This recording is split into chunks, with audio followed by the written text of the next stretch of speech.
Everyone, तो आज हम लोग इससे पहले के लेक्चर्स में हम लोगों ने देखा था कि ए और आर के बीच में रिलेशन कैसे निकालते हैं, कैसे इफेक्टिव नंबर ऑफ एटम्स कितने हैं वो कैसे निकालते हैं।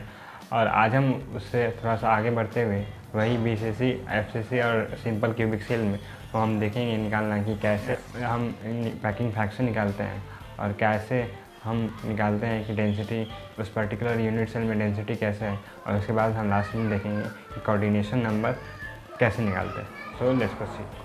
तो हम आज स्टडी अभी करने वाले हैं पैकिंग फ्रैक्शन का, तो इसे हम एब्रिविएट करते हैं पीएफ से। तो इससे पहले जो हम लोगों ने पढ़ रखा था ए और आर के बीच रिलेशन और जेड, वो सारा चीज़ इसमें यूज़ होने वाला है। तो पहले वो चीज़ देखना बहुत ही ज़रूरी था, इस वजह से मैंने बोला था आप लोगों को। तो इस वजह से अब हम इसका पैकिंग फ्रैक्शन कहने का सेंस क्या होता है कि कितना अमाउंट ऑफ स्पेस ऑक्यूपाइड है उस पर्टिकुलर सेल में, कि उस सेल में कितना स्पेस वैकेंट है, कितना स्पेस भरा हुआ है। पैकिंग मतलब किस टाइप का पैकिंग है, कितना अमाउंट ऑफ पैकिंग है, मतलब कितना जगह उसमें ऑक्यूपाइड है। ओके, तो यहाँ से देखो सिंपल सा जैसे स्टेटमेंट वैसे ही स्टेटमेंट का हम रिजल्ट फार्मूला की तरह डिराइव करेंगे। तो उसमें देखो वॉल्यूम ऑफ एटम्स ऑक्यूपाइड और अपॉन टोटल वॉल्यूम, जो कि वॉल्यूम ऑफ क्या होगा, ऑफ क्यूब। तो मुझे ये बताओ इसका वॉल्यूम ऑफ क्यूब क्या होता है, ए क्यूब। ये तो अपन को पता ही है कि नहीं। ओके, और वॉल्यूम ऑफ एटम्स क्या होता है, हम जनरलाइज वे में बात कर रहे हैं। तो जेड हो गया क्या, number of atom present in particular cell, उस सेल में कितना नंबर ऑफ एटम है। अब उसके इनटू हम करें क्या, वॉल्यूम ऑफ वन एटम, एक कंप्लीट एटम जो कि स्फेरिकल होता है उसका वॉल्यूम क्या होगा। तो ये भी अपन पढ़ रखे हैं पहले से, 4/3 पाई आर क्यूब होता है। तो ये हमारा फॉर्मूला बन के तैयार हो जाता है फॉर पैकिंग फ्रैक्शन। इसका यूज़ करते हुए हम सबका डिराइव करते हैं फॉर सिंपल क्यूबिक। जेड क्या होता है 1, और आर और 1 में रिलेशन क्या होता है, ए इक्वल्स टू 2r। तो वैसे ही हम इसका पैकिंग फ्रैक्शन निकालें तो हम ऐसे 1 डालें यहाँ पे 4/3 पाई आर क्यूब अपॉन ए की जगह 2r डालें तो 8r क्यूब। यहाँ से ये कैंसिल हुआ, ये कैंसिल हुआ, तो यहाँ से मिला 5/6 जो कि 0.53 होता है। ओके, अगर मुझे बोला कि what is the percentage of vacant, तो परसेंटेज ऑफ वैकेंट यानी कि पहले तो हम निकालेंगे percentage of occupied space. Occupied space into 100 कर लिए तो ऑक्यूपाइड परसेंटेज ऑक्यूपेंसी क्या होगा।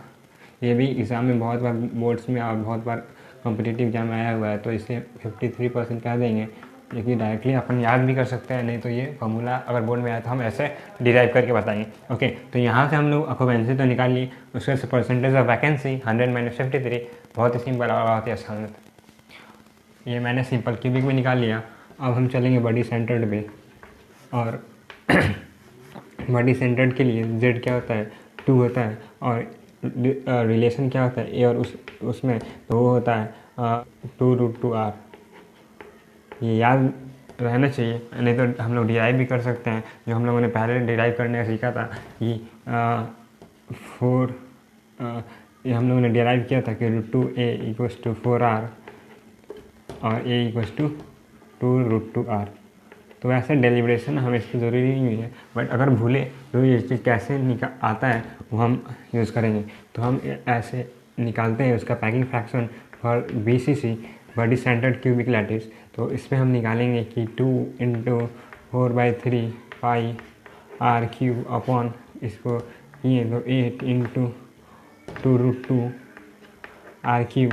तो ये कैंसिल हुआ, और यहाँ से ये कैंसिल हुआ, ये कैंसिल हुआ, तो यहाँ से हमें मिल जाता है π/6√2, जो कि इसका 0.68 अप्रॉक्स आता है। तो इसका हम परसेंटेज जो आएगा 64% ऑफ ऑक्यूपेंसी।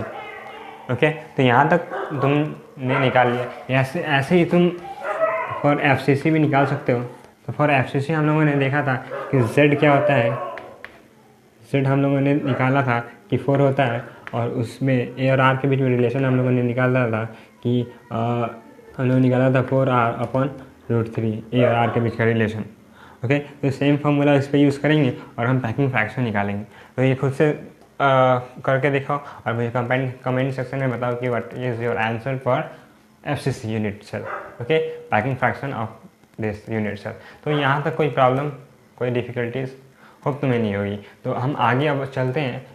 हम लोगों ने पैकिंग फ्रैक्शन जो 3 चीज़ को अभी स्टार्टिंग में मैंने लेकर के सिंपल जो आसान सा है वो अच्छे से लेकर चलेंगे, ताकि हम आगे जो भी और सारे SCP, हेक्सागोन, क्यूबिक, लैक्टिस और बहुत सारे हैं तो इसमें कोई डिफ़िकल्टीज नहीं होगी। तो इससे पहले ये सारा जो बेसिक है वो सब अंडरस्टैंडिंग बहुत ही ज़रूरी है। और ये सारे फार्मूला जो अभी हम डिराइव कर रहे हैं वहाँ पे हम डिराइव नहीं करेंगे, डायरेक्टली हम फार्मूला वो यूज़ करेंगे। सो अब हम पैकिंग फ्रैक्शन तो पढ़ लिए। अब हम पैकिंग फ्रैक्शन के बाद जो हमें पढ़ना है वो है डेंसिटी। डेंसिटी क्या होती है? डेंसिटी तो हम लोगों ने पढ़ रखा है पहले से, बोलोगे मास अपॉन वॉल्यूम। ये चीज़ बहुत ही इंपॉर्टेंट है। ये जो हम लोग पढ़ रहे हैं उसी से हम आगे फॉर्मूला डिराइव होगा, ऐसा नहीं है कुछ नया आता है। सारा पहले जो पढ़ रखे हैं उसी से डिराइव होता है। तो मास हम लोगों ने देखा मास अपॉन वॉल्यूम। अब मास उस क्यूबिक यूनिट सेल है, मान लो ये क्यूबिक यूनिट सेल है। ओके, ये क्यूबिक यूनिट सेल है। तो इसमें मास किसका होगा? तो ये एटम्स जो प्रेजेंट है इसमें उन्हीं का मास को हम मास ट्रीट करेंगे। ओके, और उसका वॉल्यूम क्या होगा? ये क्यूब है तो उसका वॉल्यूम को हम ए क्यूब कहते हैं। जो वॉल्यूम ऑफ क्यूब क्या होता है? ए क्यूब, जहाँ ए है side of unit cell. Okay, यहाँ तो कोई प्रॉब्लम, कोई डिफिकल्टीज नहीं।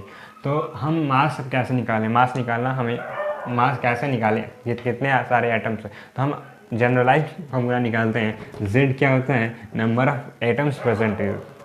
Okay, number of atoms present in it. अब नंबर ऑफ एटम तो पता चल गया, बट हमें एक एटम्स का मास कितना होता है वो हमें डिसाइड करना है। तो हम जानते हैं कि Na एटम्स जो कि एक मोल में प्रेजेंट होते हैं तो उसका मास को क्या कहते हैं? मॉलिक्यूलर वेट कहते हैं ना। तो वैसे ही 1 एटम का मास अगर हमें निकालना है तो 1 एटम का मास मॉलिक्यूलर वेट अपॉन Na, ऐसी एब्रिविएट करते हैं हम m/Na से। तो हमारे पास फॉर्मूला क्या निकल के आता है बता दो? Into mass of 1 atom. Okay, तो यहाँ से हम लोगों के पास फॉर्मूला निकल के आता है Z/m/Na इंटू ए क्यूब। ये होता है हमारा डेंसिटी का फॉर्मूला, जो कि बहुत ही आसान है और एग्ज़ाम पॉइंट ऑफ व्यू के लिए बहुत ही इम्पोर्टेंट है और बहुत बार इससे क्वेश्चन आया हुआ है। तो हम लोगों ने यहाँ दो इम्पोर्टेंट चीज़ है जो हम लोगों ने डिस्कस कर लिया। अब आगे हम कोऑर्डिनेशन कंप्लीट करते हैं। कोऑर्डिनेशन नंबर निकालेंगे। कोऑर्डिनेशन नंबर स्टार्ट करते हैं हम सिंपल या फिर प्रिमिटिव के लिए। तो पहले की तरह ये वीडियोस पहले देखो और उसमें थोड़ा सा एनालाइज करो कि पहले हम पिंक से डिनोट किया गया है सेंट्रल एटम, जो कि एक सिंपल प्रिमिटिव एक एटम्स को रिप्रेजेंट किया गया है। उससे बाद रिप्रेजेंट किया जा रहा है कि कैसे वो एटम्स दोनों से अटैच्ड हैं। ये देखिएगा कि ये एक यूनिट सेल्स है, तो इससे एक ऐसे और ये एक ऐसे, मीन्स कि ये एक मान लो एक एटम है जो कि कॉर्नर पे प्रेजेंट है और इससे कितने सारे एटम्स अटैच्ड है। तो यहाँ से हमने देखा वो वीडियोस में भी और इससे भी कि इसका जो कोऑर्डिनेशन नंबर आता है वो आता है हमारा 6। तो बेसिकली ये कोऑर्डिनेशन नंबर क्या होता है कि जो एक एटम्स है उससे कितने सारे एटम्स अटैच्ड हैं और सारे एटम्स जो भी अटैच्ड है वो एक ही यूनिट पे हो। तो यहाँ पे जो अटैच्ड होंगे वो सारे कितने यूनिट पे होंगे? तो वो सारे ए यूनिट पे होंगे, क्योंकि सिंपल प्रिमिटिव में है। तो प्रिमिटिव में सिर्फ और सिर्फ कॉर्नर पे ही एटम्स प्रेजेंट होंगे और 2 एटम्स के बीच में डिस्टेंस कितना होता है? वो ए होता है। तो हम लोगों ने यहाँ सिंपल और प्रिमिटिव के लिए कोऑर्डिनेशन नंबर निकालना सीख लिया। अब हम आगे नेक्स्ट जो देखेंगे वो हमारा होगा एफ सी BCC पहले देख लेते हैं। तो पहले BCC में हम कोऑर्डिनेशन नंबर निकालें, तो पहले ये वीडियोस पे पहले देखो और थोड़ा एनालाइज करना सीखो कि कैसे हम कोऑर्डिनेशन निकालते हैं। कोऑर्डिनेशन नंबर मतलब कि सारे एटम्स एक ही फिक्स डिस्टेंस पे टच कर रहे हो। तो यहाँ से पहले देखो, विजुअलाइज करो। ओके, तो तुमने विजुअलाइज कर लिया होगा। तो हम लोगों ने उसमें ये देखा कोऑर्डिनेशन नंबर ऑफ फर्दर, कि मान लो ये क्यूब है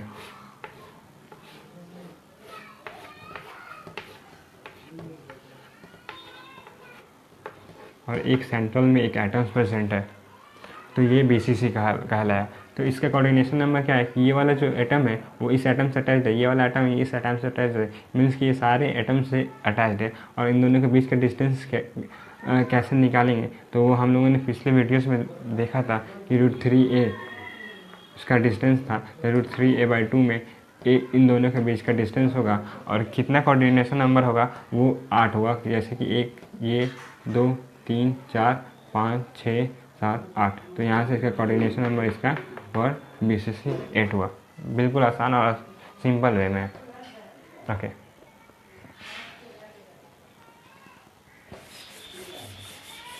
हम और सारे जो 2D 3D और ये हेक्सागोनल लेके चलेंगे। तो लास्ट में FCC का कोऑर्डिनेशन नंबर निकालना रहा। तो ये भी पहले इस वीडियोस को देखो, विजुअलाइज करो, थोड़ा सा पॉज करके तुम लोग खुद से इमेजिन कर सकते हो कि जैसे जैसे कलर चेंज होता है एटम्स का, वैसे वैसे कैसे कोऑर्डिनेशन नंबर हम विजुअलाइज करते हैं। होप तुमने विजुअलाइज कर लिया होगा। तो इसमें एक्चुअली होता क्या है कि मान लो कोई एक प्लेन है, फेस है, तो हम उनके बीच में हम देखें कि एक फेस सेंटर्ड हुआ है, फेस पे प्रेजेंट है, तो इन दोनों के बीच में ये डिस्टेंस √2a होता है और हाफ दोनों के डिस्टेंस है, इस वजह से इसका डिस्टेंस होता है √2a/2। तो इसको हम कहते हैं a/√2।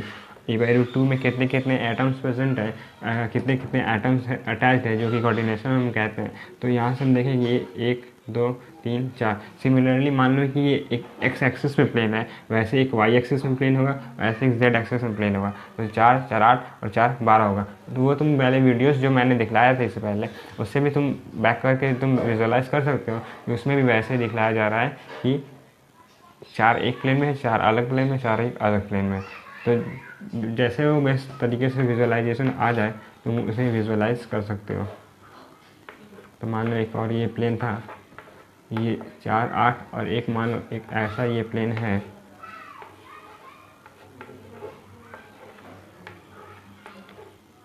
तो ये 4 हुआ, ये 4 8 हुआ, एक 12 हुआ। यानी कि मान लो ये x एक्सिस में प्लेन है, ये ये x एक्सिस में प्लेन है, ये y एक्सिस में, और ये z बाहर वाले एक्सिस का प्लेन है। तो बिल्कुल आसान तरीके से हम लोगों ने कोऑर्डिनेशन नंबर देखा, सिंपल, प्रिमिटिव और BCC FCC में हम लोगों ने सारा चीज़ पैकिंग फ्रैक्शन, वॉल्यूम और कोऑर्डिनेशन नंबर, इस एंड एवरीथिंग से हम लोगों ने देखा। तो hope you have get a good knowledge from this और इमेजिनेशन अच्छे से क्लियर हो गया होगा। और तो एक लाइक कर दो और चैनल को सब्सक्राइब कर दो, ताकि हम आगे नेक्स्ट जो वीडियोस लाएंगे जो कि तुम्हारे लिए बहुत हेल्पफुल होगा। और सब्सक्राइब करने में तुम्हें कुछ पैसा लगता नहीं है, वो हमें मोटिवेशन मिलता है ताकि हम और अच्छे वीडियोस तुम्हारे लिए बना सकें। So thanks for watching and have a nice day.